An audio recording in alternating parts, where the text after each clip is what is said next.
internal as much as external. The whiteness reflects and refracts the light, and yet you have to think how you control the light, how you use the light. As far as I'm concerned, white is all colors. You look outside, as I am in my office today, and there's a brightness to the sky, and you can appreciate the density of the blue in the sky because of the whiteness of my office. You can appreciate all the colors of nature more clearly, the way in which the whiteness sort of bounces that color that's all around us. I look out of my window, I see the Empire State Building silhouetted at certain times against the sky, and the whiteness of my office allows me to appreciate that even more. I had a question. Now, your architecture has always been with planes a lot, right. Moving, very compositional. Yeah.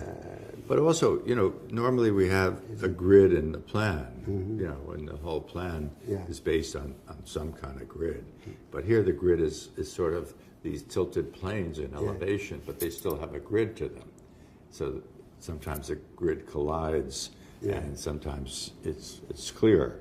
But it's sort of a relationship of these planar elements. So the logic is the same one. Yeah. It's just that the context is somehow different. That's right. So there is no extravagant arbitrarity in a sense. No. It's the same discipline and twisted by the fact of moving it, moving the grid in such a way that they collide in a sense. It's fun. It's fun. I must say that to do your books is for me, the greatest joy for two reasons. Number one, first because I love the architecture that you do tremendously, and then because we are friends. Yeah. So working for a friend is much nicer. We've been doing these books since the first one, and that goes back a long time, the 70s maybe? It's 1972. The first volume. The first and the last are always the best. I can talk with knowledge about it. Then I know every project, and there are a lot. It's 6 books times 50 project per book between one thing and the other, which is an average on the short side. It's 150 projects. No, more. 300. 300 projects. 300 projects, and many of them are with models.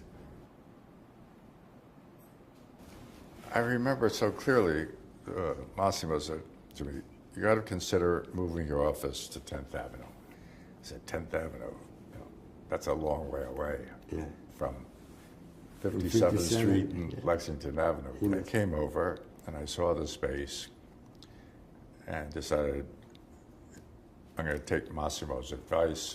I'm going to move over here. I remember. It's all because of you. Yeah, when we came over, there was no building, there was just a field next door. And the prostitutes were doing their tricks, whatever it's called, right on that field, over cardboard boxes. And we could see the whole scene from the 14th floor, and they were mad at us.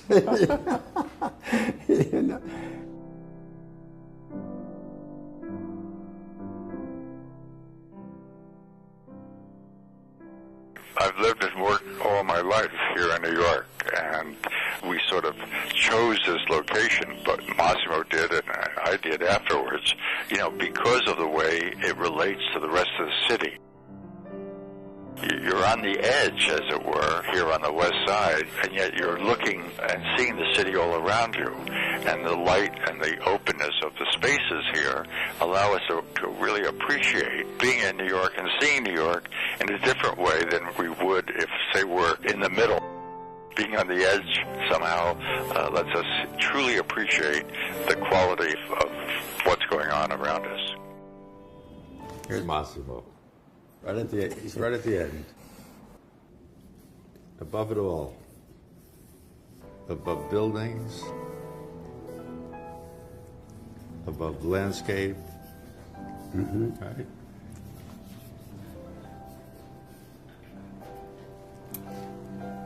Above the sea.